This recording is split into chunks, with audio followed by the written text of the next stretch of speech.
Hi guys, Pi here. I wanted to give you guys an update about day 2 of Harvest League. So I am playing a Spellslinger Soulrend Occultist, and we just got to maps. Don't comment on how long it took me to get there. Okay, I spent a lot of time in the Sacred Grove, 5-heading, thinking real hard about how to make my seeds be good seeds and stuff. So a little bit about that later. Basically, I just wanted to update you on how the build is going and then talk a little bit about my first impressions of Harvest. So to start with, this is so easy to level. I took the Freezing Pulse and Orb of Storms because I don't really feel that comfortable with the Storm Burst mine thing. Mines are something that I'm going to tackle later this league. And then Elemental Overload until we got Spellslinger, and then we started using Essence Drain Contagion and taking points on the tree to get more chaos damage over time. We started going over here, grabbing Atrophy and grabbing stuff around the Trickster area, just lots of damage and as much life as we can get because Witch is a tiny bit squishy. That was after we went over Elemental Overload, went up here and grabbed life there, and Dark Arts. Dark Arts is really good to start with. I got that idea from Tripolar Bear's little intro to his version of this build. I have a couple of updates about how I want to go about it going forward though, which is slightly different. So yeah, that was pretty smooth leveling. I'm gonna say that Spellslinger does a really it really simplifies it. So when I first started, I was doing Essence Drain Contagion, and then we were sort of doing like this weird combo with Essence Drain Contagion and Soulrend, and then I was like, maybe we'll GMP on Soulrend instead so that we can have the lots of cats going in different directions, and then the centermost projectile also includes the Essence Drain projectile on it, which makes it easier to do the bossing, or if you're targeting like a rare or unique in map, it's helpful. I'm also using Bane and Wither Totems to increase the damage. The gear is absolutely trash, just trying to get a little bit of life and resistances. We've now made it 2 maps, so we've incurred our second 20 or 30% penalty. I can't believe you said 20. That's a very long time ago. It was 20.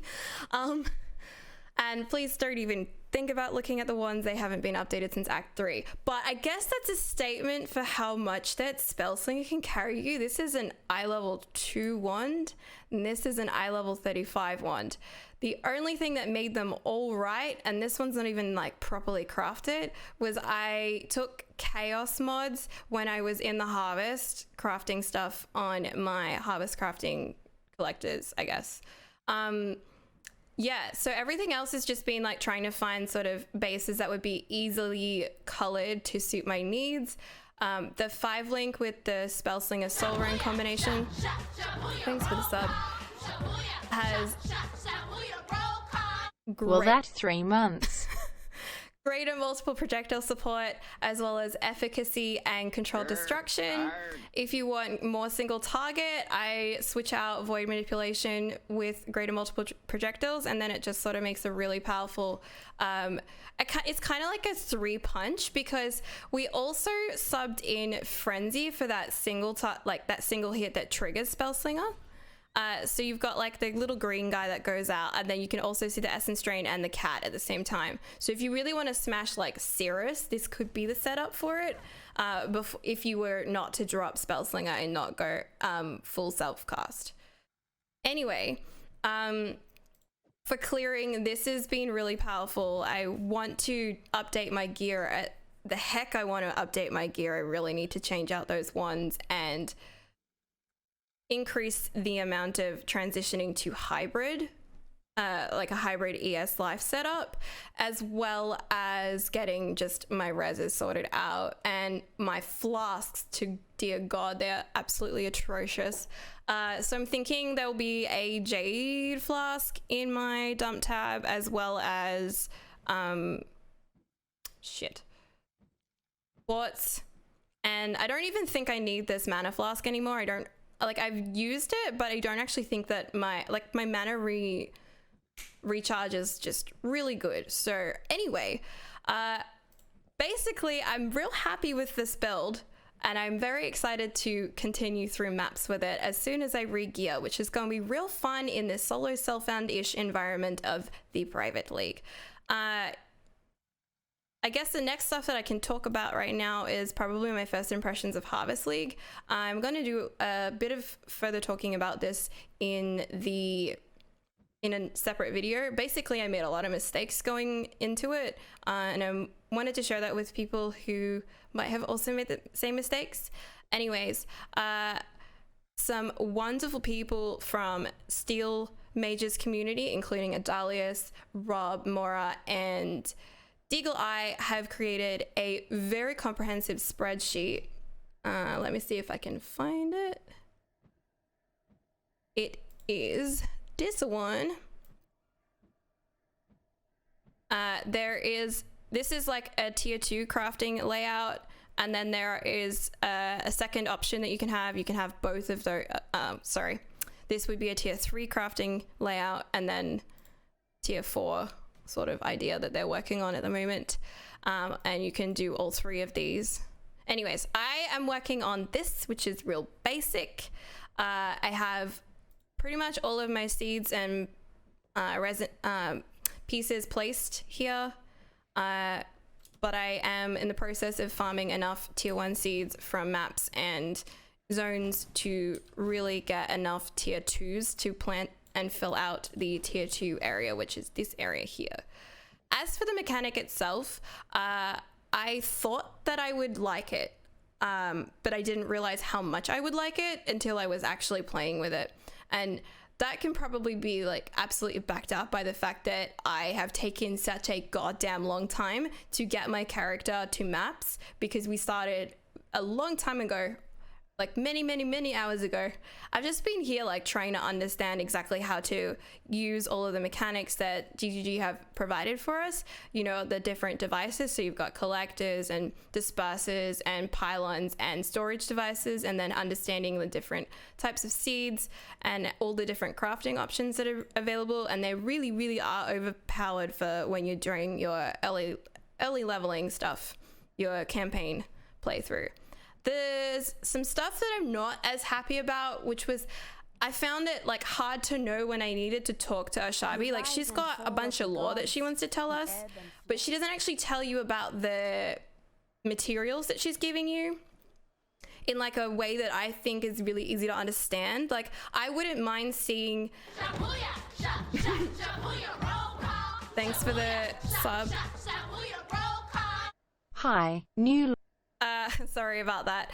Anyways, I think that it would be helpful if there was a category for each of the different types of items. So like one that explained the collector, one that explained the pylons, one that explained the disperser, etc. And like in the order that you got it so that you understood it. The other thing is I had quest tracking enabled here, and I have not had any quest tracking that actually said for me to talk to Ashabi. So when you first pop into the area, you have like a preset condenser with some purple seeds around it. Mine were purple. I don't know about other people's. And then like I was able to harvest them immediately. Go straight for a craft and then try to keep using it. What I didn't understand was like how to get the extra new items from Ashabi, because like, yeah, she'd have an exclamation mark, but there was no quest tracking that told me, you know, the next thing that you need to do in progressing your Sacred Grove was like place another collector of a different type, or place pylons, or place a storage device or whatever. Like, it would have been a lot more simple. And she's got the stuff there for you. So I don't know, I guess I feel like GGG could have given us a little bit more direction. But as far as how everything's laid out and interacted with, I think it's pretty good. There are some like Weta type monsters that spawn from some of the seeds, and they are pretty hard to see on this surface, and they also scurry really far away from you when you harvest everything. So, you know, for the most part, it's a really lovely mechanic. I am excited to spend more time on it and actually get to higher levels of play in it. I guess the only thing left to talk about is where I see this build going. We have a plan. This is the tree that we're going for. Okay, this is sort of where we're at, or like the goal. So sort of like this would be like a high version of the tree if I didn't manage to find low life gear and switch over to a low life setup. I would then, if I was going hybrid, I would switch out these for these nodes. I don't know if you can see them. They are the Revenge of the Haunted. So this is like evasion in life, and then this is ES mostly. ES and a little bit of evasion rating, which is more useful when you are trying to do hybrid. Anyways, at the moment, we're just going for a bit of survivability and not dying in maps.